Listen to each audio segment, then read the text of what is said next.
The dim glow of chandeliers cast long shadows across the polished marble floors of La Belle Époque, an upscale restaurant nestled in the heart of downtown Manhattan, where the elite dined on foie gras and whispered deals that could topple empires. It was a Friday evening like any other, the air thick with the aroma of truffle oil and aged Bordeaux, until the front doors burst open with a force that shattered the serene hum of conversation. Three men, clad in dark overcoats and masks pulled low over their faces, stormed in like a tempest, their movements precise and predatory, guns drawn and glinting under the lights. The first screams pierced the air as patrons dove under tables, silverware clattering to the ground in a chaotic symphony of terror. At the center of it all sat Alexander Voss, the billionaire CEO of Vostech, a man whose innovations in AI had made him a fortune but also a target for shadowy rivals intent on silencing him forever. He froze in his seat, his bodyguard already slumped against the wall from a silenced shot, as the lead assailant raised his weapon, eyes cold and unyielding. In that frozen moment, no one could have predicted that a quiet waiter named Marcus Hale, balancing a tray of desserts in the corner, would become the unlikely fulcrum on which lives would pivot, his hidden past erupting like a long dormant volcano to alter destinies in ways both brutal and beautiful. If you believe in the power of kindness and second chances, hit that like button, drop a comment below sharing your own story of redemption, share this video with someone who needs a reminder that heroes walk among us, and subscribe to Kindness Speaks for more tales that touch the soul and inspire the heart. Marcus Hale had always been a man of quiet routines, the kind that anchored him to a life he had painstakingly rebuilt from the ashes of his former self. At 38, he was a single father to a bright-eyed 7-year-old girl named Lily, whose laughter was the only music that could drown out the echoes of his nightmares. By day, he worked as a waiter at La Belle Époque, his uniform crisp and unassuming, his smile polite but distant, as if he carried an invisible weight that kept him from fully engaging with the world around him. The job paid enough to cover the rent on their modest apartment in Queens, the medical bills for Lily's asthma treatments, and the occasional ice cream cone that made her eyes light up like stars. But beneath that facade lay a history Marcus had buried deep, a decade in the special forces where he had honed skills in hand-to-hand combat, survival tactics, and the art of turning chaos into control, skills that had saved lives overseas but cost him his marriage, his peace, and nearly his soul. After his wife's tragic death in a car accident while he was deployed, Marcus had left the military, vowing to shield Lily from the violence that had defined him, choosing instead the anonymity of serving plates to strangers who never looked twice at the scars on his knuckles or the faint limp from an old shrapnel wound. Yet, on this fateful night, as the assassins advanced on Alexander Voss, Marcus felt the old instincts surge through him like adrenaline-laced fire, his body moving before his mind could protest, dropping the tray with a crash that blended into the pandemonium. The restaurant descended into bedlam as the three men fanned out, their leader barking orders in a muffled voice that hinted at Eastern European accents, while the other two secured the exits, shoving terrified diners back into their seats with brutal efficiency.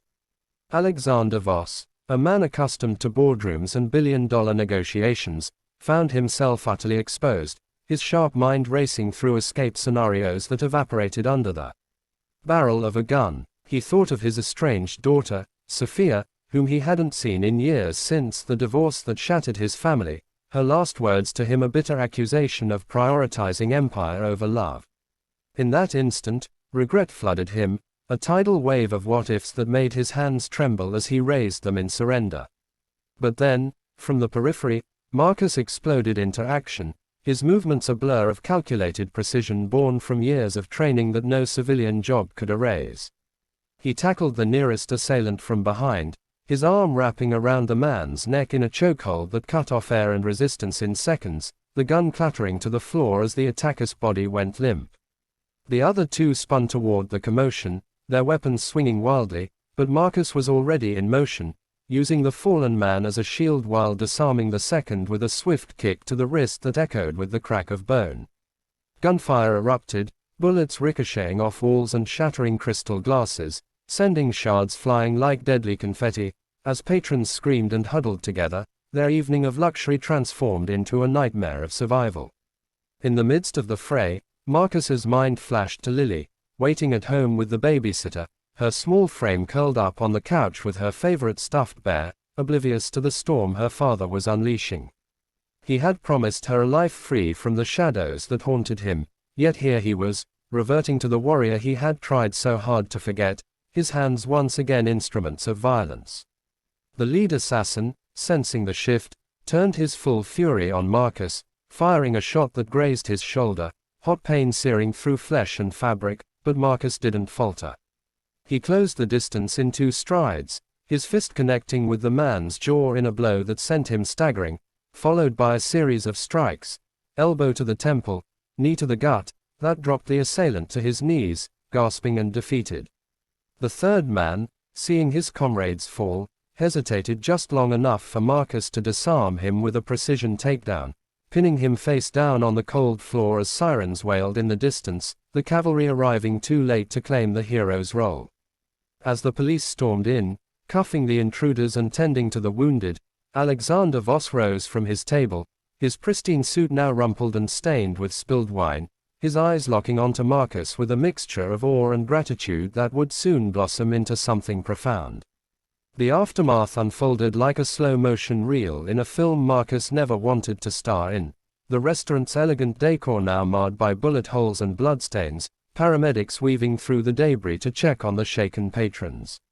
Marcus sat on a stretcher, his shoulder bandaged, wincing not just from the physical wound but from the emotional torrent that threatened to overwhelm him.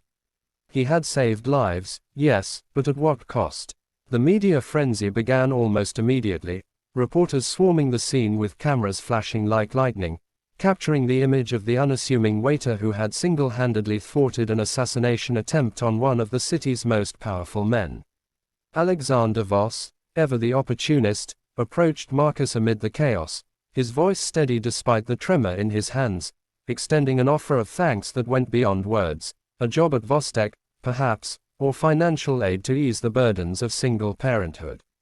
But Marcus waved it off, his thoughts anchored to Lily, whom he needed to get home to before the night unraveled further. Yet, as he left the restaurant, the weight of Alexander's gaze followed him, a silent promise that this encounter was far from over, setting in motion a chain of events that would force Marcus to confront the demons he had long suppressed. Days turned into weeks, and the incident at La Belle Époque became the talk of the town, splashed across headlines and viral videos that painted Marcus as a modern-day hero, a single dad with a mysterious military past who had emerged from obscurity to defy death. But fame brought its own shadows, dredging up memories Marcus had fought to bury, the dusty roads of Afghanistan where he had lost comrades to ambushes, the letters from his wife begging him to come home, the guilt that gnawed at him like a relentless beast for not being there when she needed him most. Lily, sensing her father's unease, clung to him more tightly, her innocent questions about the bad men at the restaurant piercing his heart like shards of glass. She was his anchor, his reason for enduring the sleepless nights plagued by flashbacks, but the publicity only amplified his isolation, making him feel exposed in a world that demanded he relive his trauma for the sake of inspiration. At work, his colleagues treated him differently, whispering about his hidden skills, as if he were a character in an action movie rather than a man struggling to pay bills and pack school lunches. The challenges mounted, anonymous threats from associates of the captured assassins, who viewed Marcus as a new obstacle, forcing him to install extra locks on his door and glance over his shoulder on the subway. And then there was Alexander Voss, who refused to let the debt go unpaid, showing up at Marcus's apartment one rainy afternoon with a proposition that blurred the lines between gratitude and intrusion.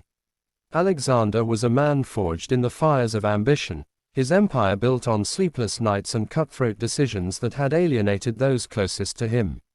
Divorced and distant from his daughter Sophia, who now lived across the country pursuing her own dreams far from his shadow, he carried a void that no amount of wealth could fill. The attack had shaken him to his core, stripping away the illusion of invincibility and forcing him to reckon with a life of isolation amid opulence. In Marcus, he saw not just a savior but a mirror, a man who had chosen family over glory, kindness over conquest. Their first real conversation unfolded in Marcus's cramped living room, Lily peeking shyly from her bedroom door. As Alexander shared stories of his own regrets, his voice cracking when he spoke of Sophia's last birthday he had missed for a merger. Marcus listened, his guarded heart softening at the vulnerability of this titan, and in turn, opened up about his wife's accident, the way grief had hollowed him out until Lily's smile began to fill the emptiness. It was the start of an unlikely bond, one that grew through shared meals and quiet evenings, Alexander mentoring Marcus on navigating the media storm while Marcus taught him the simple joys of fatherhood, like reading bedtime stories or making pancakes on lazy Sundays. As their friendship deepened, so did the emotional layers, with Marcus grappling with the resurgence of his past skills, which he had viewed as a curse but now saw glimmers of as a gift. He began training again, not for war but for protection, joining a local gym where he mentored at-risk youth, channeling his expertise into something redemptive. Yet, the struggles persisted. Lily's asthma flared under the stress of paparazzi lurking outside their building, leading to a harrowing hospital visit where Marcus sat by her bedside, tears streaming as he whispered apologies for the chaos he had unwittingly invited into their lives. Alexander stepped in, covering the bills without a word, but it was more than money, it was presence, sitting with Marcus through the long night, sharing coffee and confessions that bridged their worlds. Sophia, drawn by the news of her father's near-death experience, returned to New York, her arrival a tentative olive branch that Marcus helped nurture, facilitating family dinners where laughter slowly replaced silence. The assassin's trial loomed, a courtroom drama that forced Marcus to testify, reliving the night in vivid detail, his voice steady but his hands clenched to hide the tremble. Through it all, suspense built like a gathering storm, with hints of a larger conspiracy targeting Vostek, anonymous letters warning Marcus to stay away, testing his resolve and pushing him to the brink of relapse into the solitary warrior he once was. Change came gradually, like dawn creeping over the skyline, as Marcus allowed himself to lean on Alexander, accepting a security consulting role at Vostek that honored his skills without demanding he forsake his peace. The job provided stability, easing the financial strains that had kept him awake at night, allowing him to enroll Lily in art classes where her creativity flourished, her drawings of superhero daddy becoming talismans of their evolving family. Alexander, in turn, reconnected with Sophia, their reconciliation a tearful embrace in Central Park, where Marcus and Lily joined them for picnics that wove new threads into the fabric of their lives. The hidden skill that had sparked it all, Marcus's combat prowess, transformed from a buried secret into a bridge, unlocking healing as he shared his story in support groups for veterans, finding solace in vulnerability. Redemption unfolded in quiet moments, Alexander funding a foundation for single parents in Marcus's name, Lily calling Alexander Uncle Alex, with unbridled affection, and Sophia confiding in Marcus about her own dreams, treating him like the brother she never had. The threats subsided as the conspiracy unraveled under police scrutiny, but the true victory lay in the emotional alchemy, turning pain into purpose, isolation into intimacy. In the end, as autumn leaves blanketed the city, Marcus stood on the rooftop of Vostek's gleaming headquarters, overlooking the bustling streets below, Alexander by his side, toasting to futures reclaimed. What began as a night of terror had birthed a new kind of family, bound not by blood but by shared scars and second chances, a testament to the quiet power of one man's hidden strength and the ripple effects of kindness in the face of adversity. Lives had been changed forever, hearts mended in ways that defied the odds, leaving behind a legacy of hope that whispered, even in the darkest moments, redemption awaits those brave enough to embrace it. If this story has touched your heart, reminding you of the unbreakable bonds that form in unexpected places, please like, comment, and subscribe. Let us know how it moved you, and share it with a friend who needs a dose of inspiration today. Before we wrap up, drop a comment with the line, "Kindness changes everything." If this tale of healing and heroism resonated with you, your words fuel more stories like this on Kindness Speaks.